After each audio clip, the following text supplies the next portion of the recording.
एउटा मिसन हो 5 वर्ष सरकारमा किन बस्ने, पर्सि नेपाली कांग्रेस 2079 मा सरकारमा किन पुग्ने, के को लागि पुग्ने, कार्यान्वयन हुन नसक्ने वा कार्यान्वयन गर्न नसक्ने यदि हामीले कुनै कुरा बनायो भने त्यसलाई कसरी राम्रो भनेर भन्ने त 5 वर्ष हामीले मौका पाउँदाखेरि हामी 48 को आफ्नै गल्तीबाट सिक्छौं, 56 को आफ्नो गल्तीबाट सिक्छौं, 74 को नेकपाको गल्तीबाट सिक्छौं। सबै कुरा सरकारले गर्ने हुँदै होइन, सरकारले एकदम थोरै कुरा गर्ने हो, गर्ने नागरिकले नै हो। सरकारमा कसरी पुग्ने भन्ने कुराको बारेमा सम्पूर्ण तयारीको अवस्था छ। सरकारमा पुगेपछि के गर्ने भन्ने बारेमा करिब 0 तयारी छ।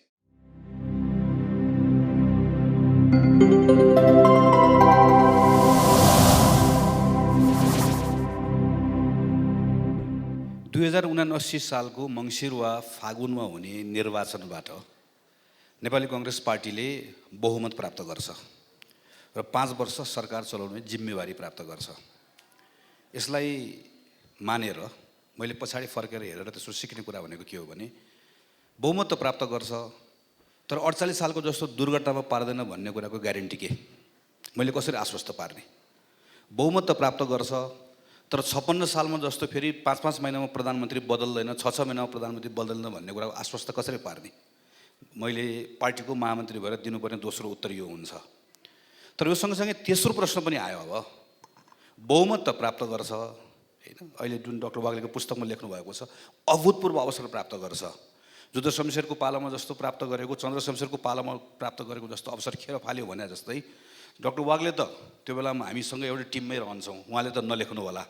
अर्कोले पनि यहाँ तल आउनुभएको कसैले चाहिँ त्यो बेलामा चाहिँ नेपाली कांग्रेसले अतिरिक्त अवसर भनेर अर्कोले पुस्तक लेख्ने, फेरि त्यो बेलामा सेतो पार्टी छँदैछ लेख्ने अवस्था आउने कुरा रहने भयो। किनकि हामी त कहाँसम्म मात्र सोचिरहनु भयौँ भने एउटा सरकार 5 वर्ष चलाउने जिम्मा पाउने, दोस्रो तपाईँले उठाएको प्रश्न त्यो 5 वर्ष चलाउने जिम्मा पाएको बेलामा चाहिँ कम्तीमा चाहिँ ठुलो दुर्घटना नहोस्, त्यो स्थिरताको लाभको कुरा आयो। स्थिरताको लाभमा पनि अब मेरो अहिलेको कुरासँग यो कुरा जोडिन्छ।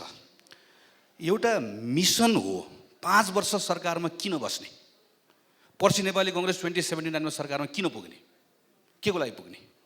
बीपी कोइरालाले 2015 सालमा राम्रो गर्नुभएको थियो, 2048 सालमा हामीले के रिफर्महरू गरेका थियौँ। त्यो कुराको जस खोज्ने पार्टीको एउटा कुरा होला, तर पार्टी त 5 वर्षको के गर्नको लागि पुग्ने भन्ने कुरा हुनु पर्दैन। अब यहाँनिर म यो कुरामा छोटकरीमा राख्छु। उहाँले भन्नुभयो एउटा गहन र गहकिलो तयारी, एउटा टिम, दुईटा कुरा भयो। अर्को नीतिको कुरा आयो। मेरो नीतिको कुरामा अलिकति फरक त होइन, मेरो मैले हेरेको मलाई के लाग्छ, जहिले हामी नीति भनेर भन्छौँ नीति हाम्रो ठिकै हो तर कार्यान्वयन भएन भनेर भन्छौँ नि। मेरो चाहिँ कहाँनिरबाट क्वेसन के कुरामा रहन्छ भने कार्यान्वयन हुन नसक्ने वा कार्यान्वयन गर्न नसक्ने यदि हामीले कुनै कुरा बनायो भने त्यसलाई कसरी राम्रो भनेर भन्ने त। जस्तो प्रत्येक नेपाली केटाकेटीलाई दक्षिण एसियाको भारतसँगै तुलना गरेर हेर्ने, भारतसँगको तुलना गर्न सकिने गर्ने उत्कृष्ट शिक्षा, विद्यालय शिक्षा दिइने नीति लिइनेछ। It's very good policy. तर हाउ, अघि भनेको जस्तै ल अहिले सरकारले नीति के लिने भयो, आयात प्रतिस्थापन गरिनेछ, व्यापार घाटा घटाइनेछ। कसरी त्यो गर्ने कुराको सन्दर्भमा त हाम्रो समस्या के हो, आजको हाम्रो समस्या के हो, त्यो समस्या सँगसँगै अहिले मैले भने जस्तो हाम्रो सीमा के हो, हाम्रो सम्भावना के हो, फेरि एउटा इकोसिस्टममा हेर्नुपर्छ, कुनै एउटा मन्त्रालयको मात्र कुरा हेर्ने कुरा होइन। त्यसैले सरकार चलाउँछु भन्नेलाई, त्यो प्राइम मिनिस्टरलाई मैले खास यसरी भन्छु के हुनुपर्छ भने 5 वर्ष त्यो सिइओ जस्तो मेरो लिमिटेसन छ। संविधानले मलाई भने, उहाँले भने एकदम ठिक कुरा हो। जस्तो एकछिनलाई मानौँ हामी संविधान धेरै चलाउँदैनौँ, हिजोको जस्तो हामी त्यो शासकको अनुवाद हामी राख्दैनौँ, हामी हाम्रो आफ्नो पोलिटिकल राइट अरू कुराहरूमा कहीँ धेरै कुरा गर्दैनौँ। 5 वर्षलाई सरकार चलाउँछौँ तर 5 वर्ष सरकार चलाउँदै गर्दा यो प्रत्येक विषयमा के गर्छौँ भन्ने कुराको तयारी कसरी गर्छौँ, कानुनमा के बदल्छौँ, स्रोतको कुरामा के बदल्छौँ, गर्ने तरिकामा के बदल्छौँ, कसरी गर्छौँ, लिमिटेसनको बिचमा कसरी गर्छौँ भन्ने कुराको तयारी हामीले गरेनौँ भने के हुन्छ, अघि हजुरले भन्नुभएको जस्तै भने अब मिसन हुँदैन। मिसन नभइसकेपछि सरकारमा बस्ने मान्छेको जम्मा एउटा कुरा हुन्छ, आफू कसरी जोगिने भन्ने हुन्छ, अर्कोको कुरा के हुन्छ, कसरी बदल्ने भन्ने हुन्छ। र सिङ्गो पार्टी पनि त्यो मिसनसँग जोडिँदैन। त्यस कारणले गर्दा अहिले हामीले एउटा कोसिस गर्ने एउटा हामी सिकेको कुरा हो। हामी 2079 मा सरकारमा आउँछौँ। हामी यो पटकको निर्वाचनको बेलामा जनताको बिचमा जाँदै गर्दा घोषणापत्र लिएर जान्नौँ, 5 इयर्सको प्रोग्राम लिएर जान्छौँ, यो गर्छौँ, यो गर्छौँ, यो गर्छौँ, यसरी गर्छौँ, सबै कुरा लिएर जान्छौँ। जनताले पत्याउनु भयो त्यो जिम्मेवारी लिएर जान्छौँ। हामी कहाँबाट सुरु गर्छौँ भन्ने कुरा छ भने नेपाल सरकारमा कस्तो हुँदो रहेछ भने कुनै पनि प्रधानमन्त्री आइसकेपछि कुनै सचिवलाई दुःख दिनु पर्यो भने उसलाई कहाँ ल्याउने भन्दा मन्त्री परिषदको कार्यालय ल्याउने। प्रधानमन्त्री कार्यालय ल्याउने सचिव भनेको दुःख दिने सचिव। अहिले जो हुनुहुन्छ अहिले प्रधानमन्त्री कार्यालयको सचिव भेट्न जानुभयो भने सबैजना दुःखी भएर बसिराख्नु भएको हुन्छ। त्यो प्रधानमन्त्री कार्यालय भनेको त सबैभन्दा तगडा हुनु पऱ्यो नि त। त्यो प्रधानमन्त्रीको जुन सचिव छ, सचिवालयको टिम छ, मन्त्रालयको सचिव त के हो र मन्त्रालयको सचिव त त्यहाँ मैले भने त मन्त्री एउटा डिपार्टमेन्टको प्रमुख हो, एजुकेसन डिपार्टमेन्ट। प्रधानमन्त्रीको टार्गेट छ म यो गर्छु यो गर्छु यो गर्छु। He is very clear, he or she is very clear के गर्नु खोजेको भनेर। अनि त्यसलाई एक्जिक्युट गर्ने कुरा हो नि। तर त्यो प्राइम मिनिस्टरको अफिसदेखि हामीले हेऱ्यौँ भने के गर्नको लागि आएको भन्ने थाहा नभएको हुनाले गर्दा म आउनु चाहिँ आएको हो तर गर्न चाहिँ के गर्न आएको भन्ने कुरा थाहा नहुँदै गर्दाखेरि के हुन्छ भने अहिले हामीले हेऱ्यौँ भने हामी त्यसपछि बरालिन्छौँ, बहकिन्छौँ, त्यसले गर्दा हाम्रो अवसरहरू खेर फाल्ने अवस्था हुन्छ। त्यसैले म टुङ्ग्याउने बेलामा दुईवटा लाइन, एउटा पोलिटिकल फ्रन्टमा हामी पार्टीको हाम्रो पुस्ताको साथीहरू कम्तीमा के गर्ने चाहेका छौँ भने हामी हाम्रो आफ्नो मतदातालाई वा कन्स्टिट्युएन्टलाई के कुरामा आश्वस्त पार्न चाहन्छौँ, केही एभिडेन्समा टेकेर भने 5 वर्ष हामीले मौका पाउँदाखेरि हामी 48 को आफ्नै गल्तीबाट सिक्छौँ, 56 को आफ्नो गल्तीबाट सिक्छौँ, 74 को नेकपाको गल्तीबाट सिक्छौँ र स्वीकार्छौँ मात्र होइन सच्याउँछौँ। 1 2 5 वर्ष हिजो के गर्यौँ भनेर होइन, 5 वर्ष, इट्स 5 इयर्स। यो 5 वर्षभित्र के गर्ने कसरी गर्ने भन्ने कुराको गहन गम्भीर पूर्व तयारी हामीले सबै गरेका छौँ। We have a team. हामीसँग पार्टीभित्रको रेगुलर मान्छे मात्र होइन, हामी यसमा चाहिँ कम्तीमा म र मेरो पुस्ताको साथीहरू के कुरामा एकदम क्लियर छौँ भने हामीहरू जस्तो राजनीतिक दलको तल्लो खुड्किलाबाट चढेर आएको मानिसहरूले मात्र सक्दैन यत्रो जिम्मेवारी पुरा गर्न। विभिन्न विधामा काम गरेर आउनुभएको मानिसहरू हुनुहुन्छ, उहाँहरूको ल्याटरल एन्ट्री खोल्नुपर्छ अनि बल्ल हामीसँग एउटा दरो टिम हुन्छ जसले चाहिँ त्यसलाई डेलिभर गर्न सक्छ, एक्जिक्युट गर्न सक्छ। अहिलेको हामीले गरिरहेको तयारी वा सोचिरहेको कुरा चाहिँ भने हो सरकारको कुरा गरिरहँदै गर्दा प्रत्येक सेक्टरको हामीले 20 वर्ष हेरेको हो, 20 वर्ष हेरेका छौँ सेक्टरल हिसाबले। तर म 20 वर्षमा नेपाललाई सगरमाथामा पुर्याइदिन्छु भनेर गीत कविता भन्न सजिलो भयो, सिङ्गापुर बनाइदिन्छु, स्विजरल्यान्ड बनाइदिन्छु, पहिला श्रीलङ्का पनि भन्यौँ हामीले। तर कसैले पनि के कुरा भन्नु परेन भने सरकारको कुर्सीमा बस्ने त 5 इयर्स हो नि, 5 वर्ष कसरी गर्ने के गर्ने भन्ने कुरा भन्नु नपर्दाखेरि कि 20 वर्ष पहिलाको गफ गर्दै पुग्यो, मेरो पार्टीले के गरेर आएको, मेरो नेताले के गरेर आउनुभएको भनेर, कि 20 वर्ष पछिको कुरा गर्दै पुग्यो। तर 5 years when you are there त्यो कुरा नगर्दाखेरिको हाम्रो समस्या हो। एउटा कुरा यो म 1 मिनटमा सकिहाल्छु। दोस्रो कुरा चाहिँ मेरो अहिलेको उहाँकै पुस्तककै बारेमा गरेको कुराको सन्दर्भमा पनि त्यसमै कुनै पोलिटिकल आइडिया चाहिँ के पनि होइन, खालि 5 वर्षको गभर्नेन्स डेलिभरीको कुरा मात्र होइन हो। हामीले 5 इयर्सको हाम्रो आइडिया वा कन्सेप्टलाई हामीले समुन्नति भनेर एउटा कन्सेप्ट समात्यौँ। जस्तो भनौँ एउटा पार्टीले कसैले पनि सरकार चलाउँछ भने 1 वर्षमा मेरो सरकारले यो ठाउँमा पुरा उपलब्धि गर्यो भन्दै गर्दा यो 1 वर्षभित्रमा नेपालमा महिला हिंसाको घटना एकछिनलाई मानौँ, बलात्कारको घटना भनौँ, छुवाछुतको घटना भनौँ वा अर्थपूर्ण समावेशीकरणको बढोत्तरीको कुराहरू गरौँ, यो कुरालाई अलग्गै हेर्ने होइन। 1 वर्षभित्रमा यो कुरा पनि भयो भने त्यो समुन्नति हो, होइन भने चाहिँ त्यो आर्थिक वृद्धि मात्रै हो। समुन्नतिको कन्सेप्टले चाहिँ यसलाई पनि सँगसँगै लिएर जानुपर्छ भन्ने कुरा दोस्रो कुरा। तेस्रो कुरा हामीले केलाई यस केन्द्रमा राख्ने कोसिस गरेको भने यो सरकार भन्दा गर्दा फेरि के अर्थ नलागोस् भने सबै कुरा सरकारले गर्ने हुँदै होइन, सरकारले एकदम थोरै कुरा गर्ने हो, गर्ने नागरिकले नै हो। र प्राइभेट सेक्टर भनेर भनेको चाहिँ विनोद चौधरी मात्र होइन, यो कार्की पार्टी प्यालेस पनि हो, यहाँ आउनुभएको सबै मिडियाको साथी पनि हो, बाहिर पानीपुरी बेच्ने पनि हो। त्यसैले त्यो सरकार भनेर हामीले कार्यक्रम बनाउँदै गर्दा सोच्दै गर्दा वा हामीले अर्थ राजनीतिको कुराकानी गर्दै गर्दाखेरि चाहिँ मूलभूत रूपमा गर्ने त्यो नागरिकले नै हो।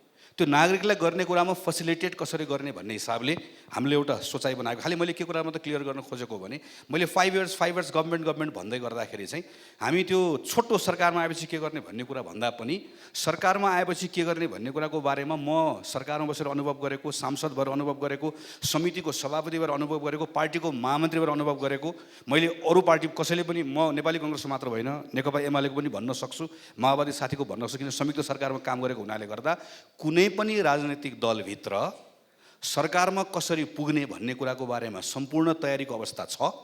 सरकारमा पुगेपछि के गर्ने भन्ने बारेमा करिब 0 तयारी छ।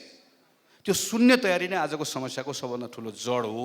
योलाई ब्रेक गऱ्यौँ भने सजिलो हुन्छ भन्ने मात्र मेरो चाहिँ तर्क त्यो मात्रै हो।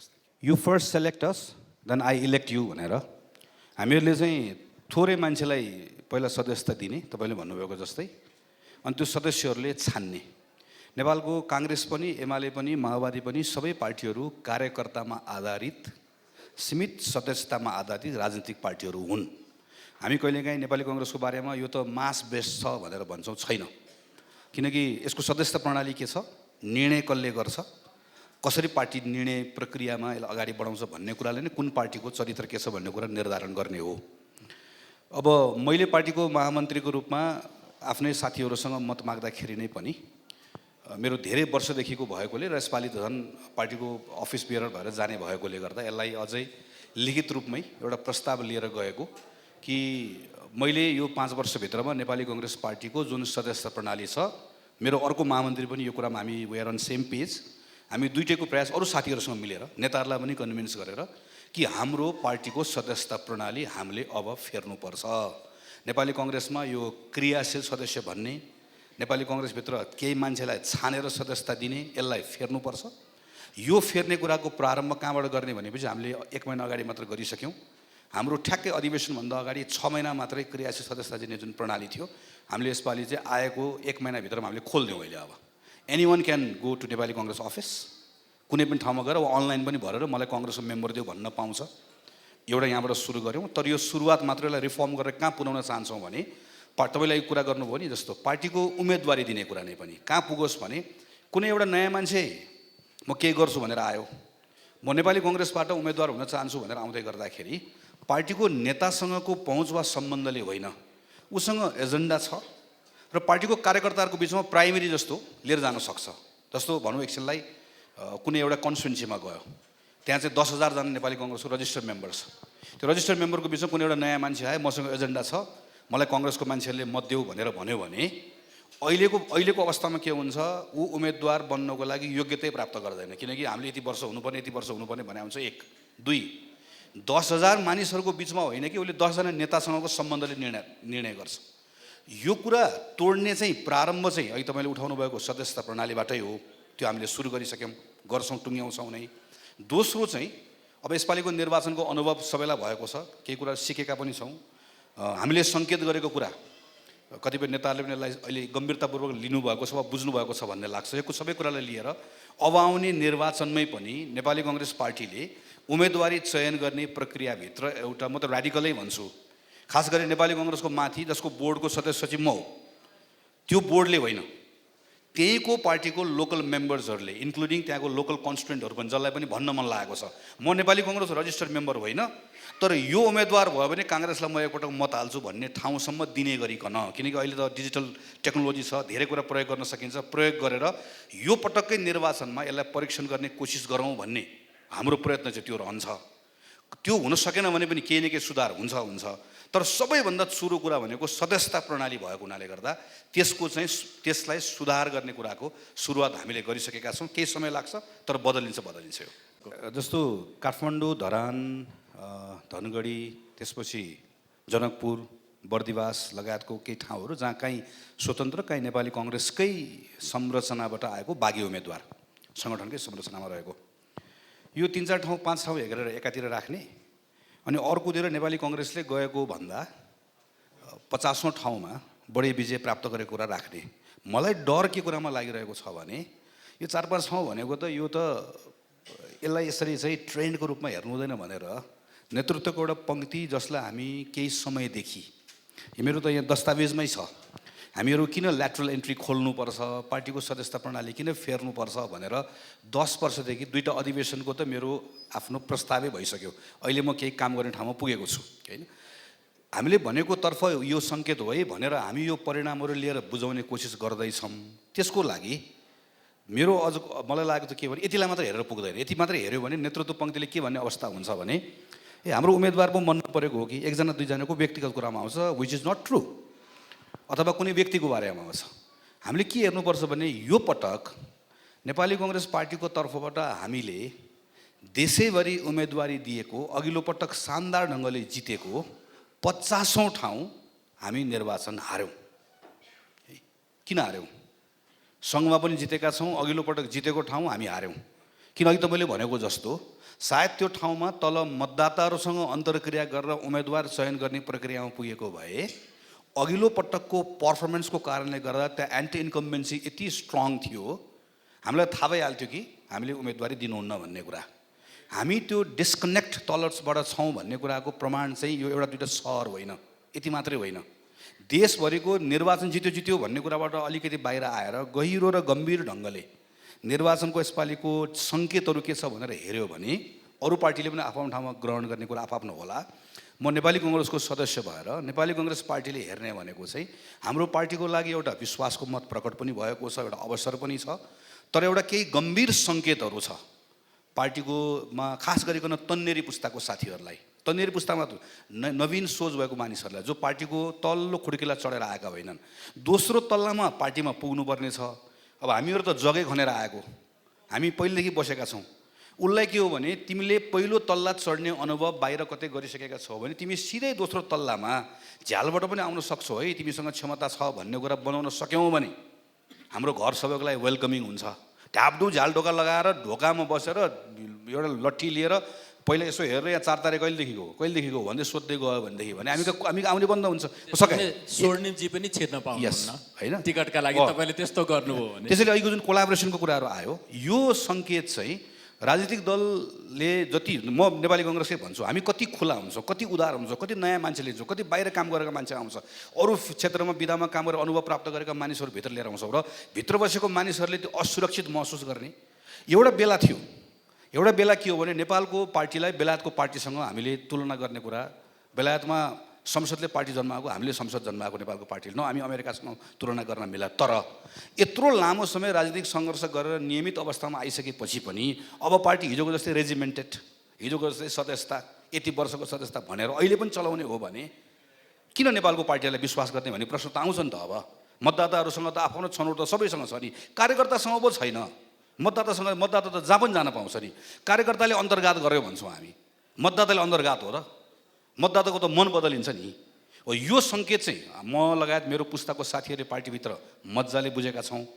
अगाडिदेखि नै यो सङ्केत के पच्चावहरू बुझेकोले रिफर्मको कोसिस पनि गरिरहेको, तर मैले यसलाई सकारात्मक टोनमा टुङ्ग्याउँछु। हिजो हामीले मात्र भनिरहेको, केटाहरूले मात्र भनिरहेका हुन् कि भन्ने लागेको थियो, अहिले देशैभरि देखिएको हुनाले गर्दा पार्टी रिफर्मको हाम्रो एजेन्डामा काम गर्नको लागि एउटा आधार, एउटा बल हामीलाई प्राप्त भएको अवस्था छ, यसलाई हामी सङ्गठित गर्न चाहन्छौँ। नेपाली कङ्ग्रेस पार्टीको सन्दर्भमा चाहिँ पार्टीभित्रको मैले थुप्रै चेन्जेसहरू हेर्दाखेरि के देखेको छु भने पार्टीको समर्थक शुभेच्छुक, पार्टीलाई प्रभावित गर्ने, पार्टीको नियमित सङ्गठनको संरचनाभन्दा बाहिर रहेको समूहले त्यो बल ताकत दियो भने पार्टीभित्र धेरै जसो त्यो कुराहरूको बदलाव आएको मेरो अनुभव छ, गएको वर्षमा काम गरेको। म बाहिर रहेको समूहसँग मेरो अपिल के कुरामा छ भने हामी जहिले पनि सिम्टमको बारेमा कुरा गर्छौँ, हामी कजमै जान्नौँ। अहिले पनि यो फलानु असल फलानु खराब, हामी त्यो व्यक्तिभन्दा माथि असल र खराब भन्दा माथि जाँदै जाँदैनौँ। अघि नै पनि जो सिस्टमको कुरा आयो तपाईँले ठिक उठाउनु भएको छ। नेपालको राजनीतिक दलको सरकारमा पुगेपछिको गभर्नेन्सको समस्या कहाँबाट सुरु हुन्छ भने सुरु हुन्छ पार्टीको मेम्बरसिपबाट। पार्टीको मेम्बरसिप खुला गरिदियो, उम्मेदवार नयाँ आउँछ, उम्मेदवारको त्यो कोही मान्छे उम्मेदवार किन हुने, ओरिएन्टेसन के को लागि किन हो भन्ने कुरा फरक हुन्छ। त्यो सबै कुराले सरकार कसले बनाउने कुरा फरक बनाउँछ, त्यसले डेलिभरी गर्ने कुरा कहाँ फरक हुन्छ। हामी सिधै कहाँ जान्छौँ भने त महामन्त्री भएर आइस, तैँले जादु गर्नुपर्छ, तैँले जादु गर्छु भने थिस् गर्न सकिनस्, हामी मान्छेमा गइहाल्छौँ कि हामी एकैचोटि भगवान् बनाइदिन्छौँ कि राक्षस बनाइदिन्छौँ, कि दानवीकरण गर्ने कि देवत्वकरण गर्ने जुन हाम्रो आम प्रवृत्ति भएको छ। यसबाट अलिकति फरक, पार्टीहरू भनेको पनि इन्स्टिट्युसन्सहरू हो, इन्स्टिट्युसन्स बन्ने कुरामा लिगेसीमा के कुरा आएको छ, रिफर्म कहाँ गर्न सकिन्छ, रिफर्म गर्ने ठाउँहरू के हो, ल केटा हो रिफर्म गर्नुपर्छ, तिमीहरूलाई हामी बाहिरबाट बल पुऱ्याउँछौँ भन्ने कुरा लेखिदिने, बोलिदिने, भनिदिने मान्छेले यो विषयहरूको बारेमा जनमत बनाइदिने, कुरा बुझाइदिने, यङ मान्छेहरूलाई पनि बुझाइदिने, यसरी गयो भने चाहिँ हामीलाई बल प्राप्त हुन्छ। हेर्नुहोस्, अनि हामी त्यहाँ एउटा धक्का दिन सक्छौँ होइन, नभए चाहिँ त्यो क्रिटिकल मास त्यसपछि चाहिँ हामी बढाउन सक्छौँ जस्तो लाग्छ मलाई।